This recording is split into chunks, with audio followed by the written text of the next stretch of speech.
Naším prvním hostem dneska ve středu s datem 19. června tady u nás ve studiu je Mia Křížková, což je fotografka, ale to není všechno. Ještě taky vizážistka, retušérka.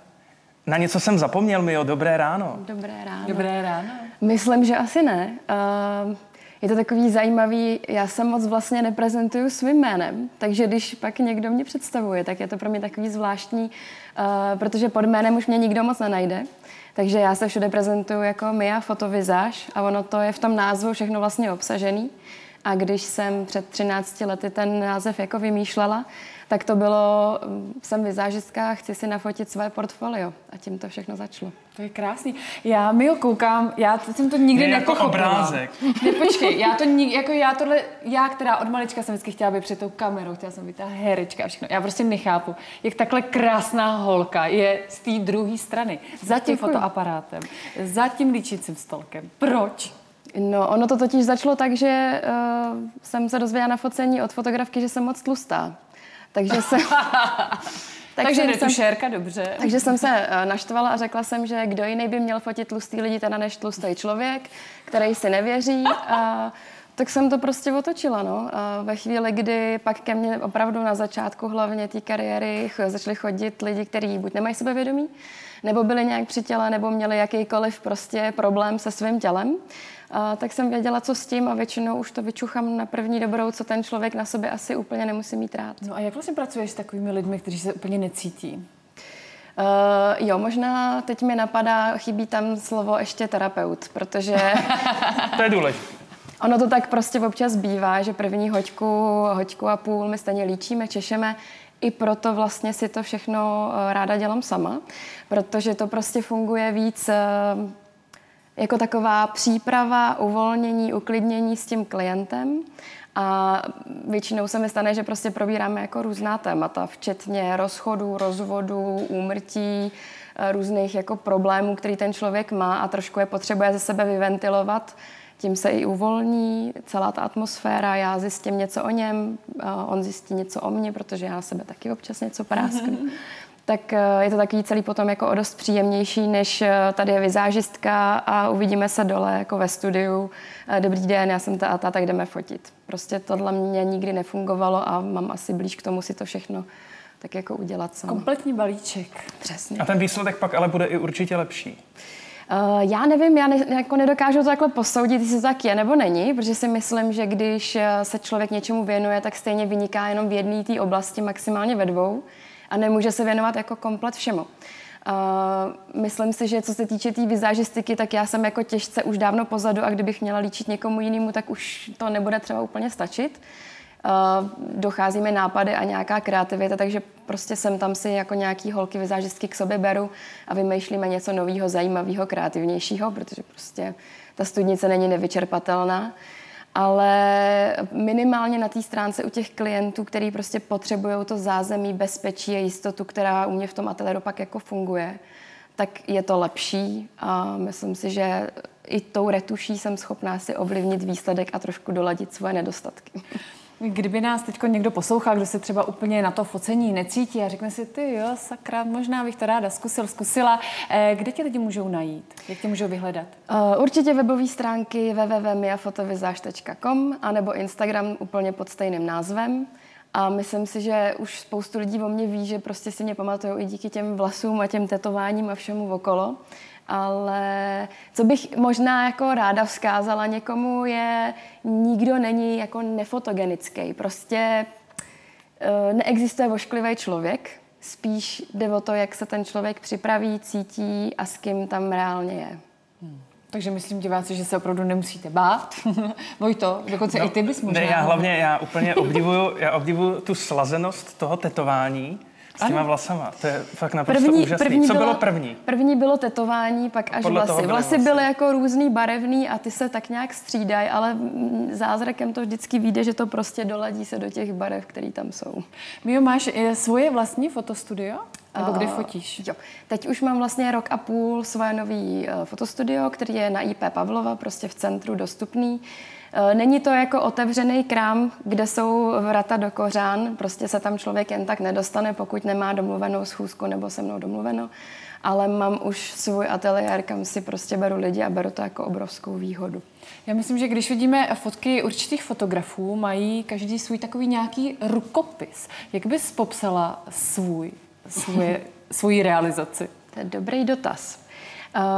Řekla bych, že já jsem hodně perfekcionista a miluju detailní retuš, ale na čem si hodně zakládám je, aby to nebyly voskové figuríny. Já pořád chci zachovat rysy toho člověka, nechci, abych z něj udělala někoho úplně jiného. Vždycky říkám, že já jako pouze vylepšuju, ale neměním rysy toho člověka, strukturu kostí a tak podobně.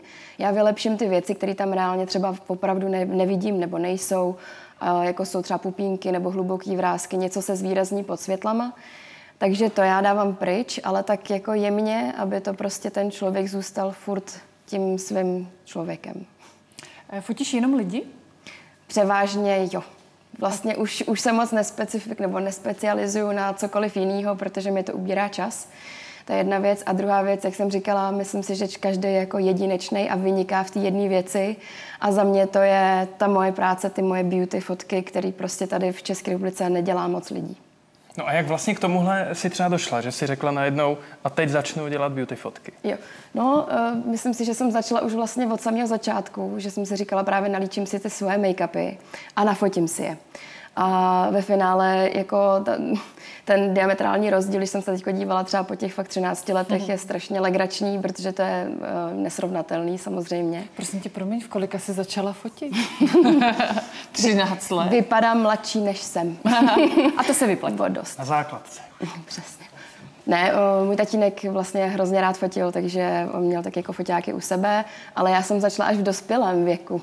Začala jsem 21. A ten začátek byl na klasický nebo už digitál? Už jsem měla digitál, měla jsem půjčený starý foťák a strašně mě to bavilo a říkala jsem si právě, že by jako bylo hezký ukázat těm normálním, obyčejným smrtelníkům, že můžou mít prostě titulku z magazínu a že to není nic zvláštního nebo ojedinělého. No ale ty fotíš i celebrity, ne?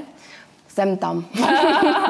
Ne, myslím si, že to je tou specifickou retuší, kterou dělám, protože prostě u nás v republice není nikdo, kdo by se s tím takhle jako crcal. Mně ta retuš prostě trvá třeba 6 hodin jedna fotka. Takže když se do toho fakt pustím a ponořím nebo retušuju třeba i speciálně vlasy nějak, tak jsem schopná prostě strávit 2 celý dny na tom, že dělám jednu jedinou fotku. Tak ta je potom ale opravdu asi dost mastná, ne, ta fotka? Myslím po finanční stránce. A kolik jich je celkem teda pak těch fotek, když jedna trvá 6 hodin? Strašně moc dotazů naraz. Jsem ráda, že vás to zajímá. Vlastně já mám několik typů balíčků a záleží, co ten člověk vybere. Není problém pro mě udělat 50 fotek, ale prostě nějakou dobu to potrvá i kvůli těm retuším. Když to nestíhám já, tak mám svoje retušéry, který mi třeba fotku předpřipraví, aspoň v základních věcech a já si dodělám tu svoji typickou retuš. Ceny jsou veřejně viditelné na mém webu i na Instagramu, takže já se tím nikde netajím. Nemyslím si, že je to až taková pálka. Samozřejmě něco jiného pro nějakou firmu, která to využívá jako reklamní fotografie, něco jiného je obyčejný smrtelník, který si to chce dát prostě do albíčka na památku. Jasně, nejsem asi úplně nejlevnější, ale myslím si, že na tu pražskou cenu a na to, kolik s tím je práce, to furt není úplně tak dost, jak bych si já představovala. Určitě, já si myslím, že člověk by měl znát svoji hodnotu. Rozhodně. To je naprosto v pořádku. Podle toho se pak selektují i ti klienti a jak jste se právě ptali na ty známé osobnosti, tak... Ano, my zrovna vidíme tady za námi. Jo, jsou to lidi, kteří prostě jsou zlatý v obě dvě, třeba zrovna tačko na těch fotkách jsou skvělí ženský, se kterými se krásně pracuje. A jsem ráda, když někdo jako dokáže nejenom finančně ohodnotit moji práci, ale i slovně a opravdu jakoby ty fotky využívají, tak za to jsem moc ráda. A stalo se ti někdy, že opravdu přišel člověk a řekla jsi ne, tak tady to prostě nepůjde? Já to mám v podmínkách, dokonce když posílám pravidla a informace předtím, než vůbec člověk zaplatí nějakou zálohu a než si potvrdíme termín, tak já si prostě vyhrazuju právo odmítnout klienta. Prostě pokud zjistím, že ten člověk ode mě očekává něco, co já mu nejsem schopná dát, nebo je to v rozporu s nějakýma mýma zásadama a hodnotama, tak já do toho nejdu a odmítnu ho. A stává se to jako častěji? Neřekla bych, že se to stává častěji, ale ve chvíli, kdy to prostě neladí s mojí prací, tak si myslím, že pak udělala jsem spíš párkrát to, že jsem do toho šla i přesto a nebyly dobrý výsledky. Buď se nepodařily fotky, nebo já jsem nebyla spokojená, anebo vznikl konflikt, který jsem pak já musela řešit a pro mě je to zbytečný stres a čas, který prostě vyhazuju. A jak se říká, čas jsou peníze a v mém případě to platí jako dvojnásob a ve chvíli, kdy se chci věnovat i dceři a i sobě a mít nějaký normální život a nejenom sedět za počítačem a řešit po telefonu problémy s klientama, tak si to prostě musím takhle stanovit a nastavit já sama. A jak je odmítáš kulantně? Ne. To je dobrý dotaz. Tebe fotit nebudu prostě. A domů. A máš. Tady ne. Ne, to ne. Myslím si, že jako já umím diplomaticky vyjednávat a když ten člověk mi prostě řekne, že něco chce a já mu řeknu, já se omlouvám, ale já prostě nejsem člověk a fotograf, který vám tohle je ochotný splnit a jsem schopná nabídnout mu někoho, kdo mu víc bude vyhovovat, nebo někdo, kdo si myslím, že bude sedět líp k tomu stylu práce, který on chce. Já třeba nefotím akty, nechci to dělat a mám klientky, který ke mně chodí i na portréty a chtěli by i ty akty. A v tu chvíli já říkám, já nejsem ten správný člověk, protože to nevidím tak, jak byste vy potřebovali a nedokážu se pod ten výsledek podepsat a zaručit se, že opravdu bude takový, jaký chceme v obě dvě. Ale zase je hezký, že tohle i ty klientce řekneš přímo, než prostě na sílu říct, jo, já vám ty akty udělám, že jo? Když prostě to nechceš fotit. Myslím si, že to je stejně jako se vztahama, je to všechno o komunikaci, jakmile ta komunikace nefunguje potom vlastně vůbec nic a ten výsledek nebude dobrý. A já si nechci odhánět klienty, kteří jsou spokojení s tím, co já dělám, jenom protože jsem jim udělala i něco, co vlastně není až tak dobrý. Ano, komunikace je určitě hodně důležitá a taky, milí diváci, můžete komunikovat s námi tady přes Sapču, která přijímá vaše dotazy já jsem ti řekla Sapčo, viď? No to jsme měli zrovna včera Sabinku. Takže je to Simonka, takže jí pište. Já tak občas někoho překřtím. No, ale furt je to od srdce, je to dobrý. Začíná to stejně. Takže pište dotazy na Miu, která je tady dneska s námi. My se jí pochopitelně zeptáme a pokračujeme v rozhovoru už za chvíli. Jsme tu zpátky, pokračujeme v rozhovoru s Miou, která je tady dneska s námi, fotografka, vizážistka, retušérka. Bavili jsme se tady třeba i o tom, že fakt ta jedna fotka, to retušování trvá třeba 6 hodin, si říkala. Tak já si tak říkám, máme skoro konec června, dalo by se říct. To už asi chystáš nějaký vánoční fotky někomu, ne? No, skoro vlastně jo, no. Nejhorší problém pro mě je, když mi někdo v prosinci dá vědět, že by potřeboval nafotit kalendář a odevzdat ideálně do Vánoc. To pro mě je naprosto jako nereálný. Já vlastně vždycky i v podmínkách mám stanovený, že moje odevzdání trvá zhruba 6 až 10 týdnů a záleží na velikosti a obsazenosti klienty. Ve chvíli, kdy mám prostě napráskáno anebo fotím nějakou velkou kampaň, kde musím odevzdat fakt hodně fotek, tak mi to prostě komplikuje situaci. A na to se nabaluje strašně moc jako logistických věcí, které já musím řešit, včetně toho, že když si ten člověk objedná na nějaký počet fotek, já si rozplánuju měsíc a buď mi vypadne, anebo si objedná dvojnásobek, což je sice hezký, tak ale jakoby mě se ten termín potom prodlužuje a já musím vysvětlovat, že OK, odevzdám vám ten počet balíčků, tak jak bylo domluveno, ale ty fotky nad rámec zase běží nějaká doba, která prostě musí uplynout, abych já pak stihla udělat to, co potřebuju. Mio, ty jsi říkala, že tvoje technika retušování je speciální. V čem to vlastně spočívá? Řekla bych jako speciální na Českou republiku, protože prostě nikdo se nechce dělat s tou retuší takhle dlouho. A já to chápu, je to otrava. Logicky prostě už fotografové říkají, hele, já už to dělám jako půl hodiny, to už je fakt strašně dlouho. Já za půl hodiny nemám ani základ prostě, fakt mi to jako trvá. Takže my, a řekla bych, je to trošku nevýhoda Čechů, jsme takový, že rádi věci očůráváme, máme toho rychle jako rádi z krku a pak podle toho ty výsledky ale jako vypadají. Ta technika, kterou využívám já, se normálně využívá ve světě, není to nic, jako, co by se nedalo dohledat, jmenuje se Dodge and Burn. Je to vlastně na bázi zesvětlování a stmavování stínů a světel. To znamená, že když si představíš takovou jako vrásku velkou pod vokem, tak ty nevymázáváš celou tu vrásku, že by si takhle jako zalepila, ale vymažeš ten stín. Jenom ten hluboký tmavý stín, který dělá to světlo. Tím pádem zůstane tam textura kůže, zůstane tam jakoby ta linie té vrásky, ale nezůstane ten hluboký stín a ten obličej furt vypadá přirozeně, ale ne jakoby nehezky, když to řeknu ošklivě. Vojto, ty jsi tady mluvil o vánočním focení. Pro mě je to představa toho rodinného focení. Přijde maminka, tatínek, 2, 3 dětičky, je to veselý, je to divočina. Kočičky. Fotíš třeba i takhle rodiny? Já jsem se minulý rok pustila do tohohle zabijáčkového tématu, že si teda řeknu jo, tak já na Vánoce nafotím rodinky a ušila jsem na sebe strašný bič, protože jsem si řekla, budu to retušovat míň, jsou tam zdálky a je to takový víc přirozený a nebudeme to tak hrotit. No a pak se přesně stalo to a my jsme chtěli jako 5 fotek, my bychom jich chtěli 20, nevadí to, jo, dobře, tak já teda nějak zvládnu udělat. Já to umím, ale není to moje vášeň, nejde to odsud, tím pádem pro mě je to obyčejný výsledek. On je obyčejně pěkný, obyčejně jako dokonalej, ale není tam nic víc, není tam žádná moje přidaná hodnota, že bych si řekla, tohle nenafotí nikdo jiný prostě a tohle je to nejlepší, co umím. Takže já, jakmile mi chodí rodinky, tak to posílám zase svojí kamarádce v Teplicích, Veronika Červená, super. Teplice jsou moc fajn, to jsou Doporučuju, fakt skvělá fotografka, fotí i mě s mojí dcerou, protože prostě já se do tohohle nepouštím, ona na to má cit, ona tím žije a já ne. Prostě nebudu se cpát do jiných věcí. Není to moje parketa. Takže když někdo přijde, rodinka, tak řekneš u kolegy, u kolegyně.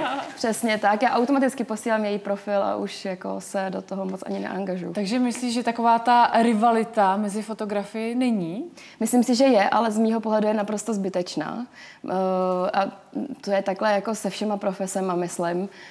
I vizážistky to mají mezi sebou, navzájem se pomlouvají všichni a ten dělá tohle špatně, ta dělá tamto špatně. Myslím si, že to je zbytečný. Náš český rybníček je celkem malej. Ty věci bych řekla, že fungují jako tichá pošta, ale hrozně rychle. Takže já něco řeknu o někom a 100% se to k tomu člověku dostane a ne ještě jako 3krát převrácený a je to zbytečný. Myslím si, že kdyby se každý tady v České republice zaměřil na to, co mu jde nejlíp a nesnažil se obsáhnout všechny ty pole a dělat jako všechno a ideálně za co nejmenší peníze, tak by ten trh fotografický byl za prvý o dost víc vyvážený.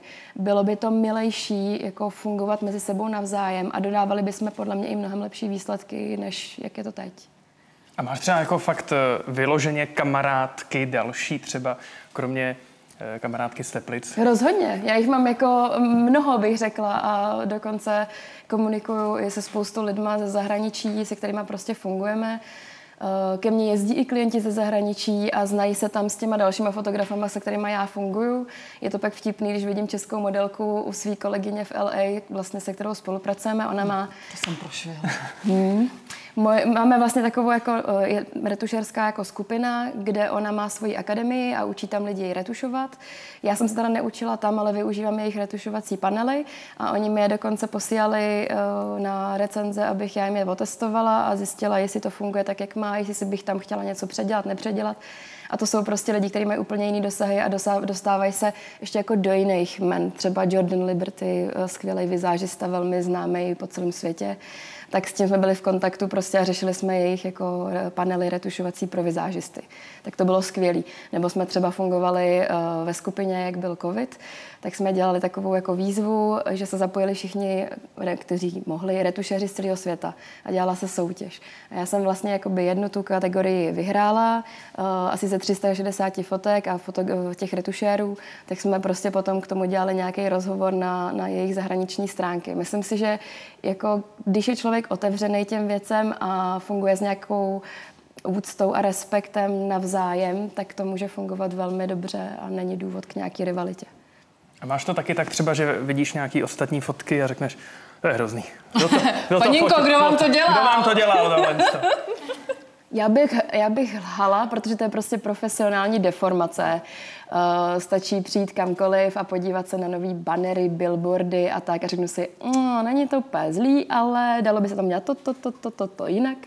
Ale myslím si, že je strašně těžký soudit a hodnotit cizí práci, když já jsem v těch podmínkách nebyla. Já nevím, kolik toho ten člověk měl budget, kolik na to dostal reálně peněz, jaký na to měl čas, jaká byla nálada, jestli ty lidi chtěli spolupracovat nebo nechtěli spolupracovat. Fotila jsem třeba pro divadlo v Řeznický a vím, jak těžký je prostě s některýma hercema fungovat, protože se neradi fotějí. Nenávidějí to, je to věc, kterou prostě dělají furt a už jí mají plný zuby. A pak přijde nějaká Křižková a chce jim nafotit jako krásný portrét a trošku se s tím tak jako crcá. Takže už prostě takhle to jako funguje, že jo? Takže ne vždycky ty podmínky jsou ideální a od toho se nedá ani hodnotit úplně ten výsledek. Simčo, máme tam nějaký zvídavý dotaz od našich diváků. Mě napadl jeden, když jsem tady procházela tvůj Instagram. Kdo fotí tebe? Je to ta tvoje kolegyně, kamarádka z Teplic, nebo ještě někdo úplně jiný? To funguje tak, že já si stoupnu do ateliéru, takhle si nastavím stativ, dám si samospoušť, zavostřím si na stativ a pak tam naběhnu a snažím se dělat 5 póz a pak běžím znova. To jsem si přesně myslela, ale pak si zmiňovala tu kamarádku v Teplicích, tak si říkám, možná ne. Ona nefotí ateliérové věci, ale kdo mi ještě často fotí jako hodně věcí, tak je moje kadeřnice, Color by Nikola, kterou vlastně já často vídám, protože jí fotím věci, jí fotím modelky, jí fotím vlastně její vlastní barvy, který má barevný, takže vždycky, když něco potřebujeme, včetně těch vlasů, co jsme teďko dělali, tak jsme se prostě sešli, ona si vzala foťák do ruky a já pak vyházím jenom těch 600 neostrých fotek a zůstane... A necháš si tam tu jednu, která se zůstane tam pár dobrých, který se dá použít, ale ona už je zvyklá, má moji školu. Takže. No tak to je skvělý, to je skvělý. A potom divačka se tady ptá, jestli máš nějakou vysněnou osobnost, kterou by si chtěla fotit. Kromě mě teda. Jsi hrozně stahovačná. Ty půjdeš hned jako ta druhá. No, ideální je, kdyby někdo mi mohl pomoct. Potřebuju nutně fotit Henryho Cavilla, Witchera. Tady musíš vyslat do kamery. Prosím, nevím do který, ale prosím, nutně. To je můj životní sen. Tak pošli to tam, hele. Ne, já to manifestuju. Mám to na svém bucket listu, mám to tam jako první řádek, že chci fotit Henryho Cavilla. Ale to bys ty akty nafotila, ne? Si myslím. Jako tam bys výjimku udělala. Bez ze všeho. Já to teda normálně nedělám, ale tak tady možná bych udělala výjimku. Kdyby zažádal. Můj ex mi tenkrát řekl, u tohohle by mi ani nevadilo, že bys mě podvedla. Já bych šel do toho s tebou. Myslím, že to mluví za to, že už není ex, ale teda, že už je ex vlastně. Tak byly i jiné věci, které se řešily. Byly jiní muži. Ne, že když to byli i jiní supermani. Ten Superman je moc hezký, no. Ne, jako mě... Nebo spíš zaklínač. To je podle mě lepší. Já prostě potřebuju, aby ten člověk, který ho fotím, měl i nějakou osobnost. To není jenom jako, že je to známý člověk a chci ho fotit. Pro mě je to člověk, kterýho si vygooglím, pořeším nějaký takovýhle přesně rozhovory z televize a vidím, jestli mi ten člověk sedí nebo nesedí. A když vidím, že by to bylo moc fajn a ještě k tomu je moc hezký. tak budeme držet palce, aby se ti to vyplnilo. Nebudu děkovat, nebo to nevyjde. Třeba to vyjde, no. Já tomu věřím. A když ne, tak hele, Báru můžeš. Bára bude ráda. Já se oblíknu jako Wonder Woman. To by mohlo stačit. Bílý vlasy ti uděláme až večer. Když vlastně máš teda ten ateliér nebo studio, určitě někdy ale jsou tam nějaký zajímavý zážitky, který pak taky ráda třeba vyprávíš k dobru svým přátelům. Je to tak? Je to tak. Vždycky jsou tam zajímavé takové věci, které se dějou.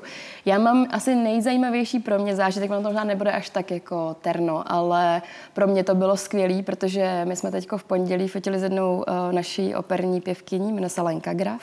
My s ní fotíme teďko už každý rok, pravidelně si vždycky dělá portfolio, přijede ze zahraničí k nám si udělat nové fotky, pak zase odjíždí. A fotili jsme a teď jako, sice domluva byla taková jako vždycky, většinou se tam sejdeme prostě třeba maximálně ve 3-4 lidech a teď jako do toho ateliéru začal chodit jeden člověk, druhý člověk, který ho neznám, třetí člověk, který ho neznám, pátý člověk. Říkám, co to je? Jako já o tom nevím nic. No, když jsme domluvali ty šperky a říkám, no jo, ale prosím tě, jako za kolik? A ty jsme tak jako počítali a jsem měla jenom dobrý pocit, že mám zavřený studio a nikdo o něm neví, že není vidět zvenku. Tam byly šperky za 50 milionů.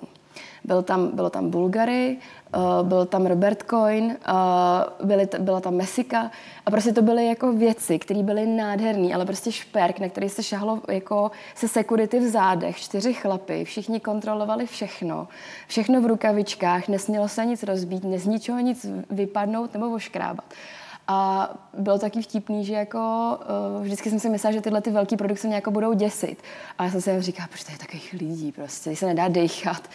A člověk se jako zvykne, přizpůsobí se tomu a prostě vlastně jako nic, novinka. Pak jsem si to jako zrekapitulovala až doma a došlo mi vlastně, co jsme dělali, s kolika věcma a že bych to nejradši chtěla fotit ještě víc a znova.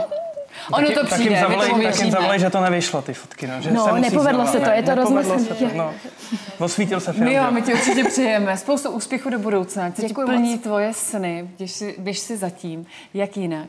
A my, milí diváci, už se pojďme pustit další úžasný videoklip. Kateřina Marie Tichá, je to právě pro vás.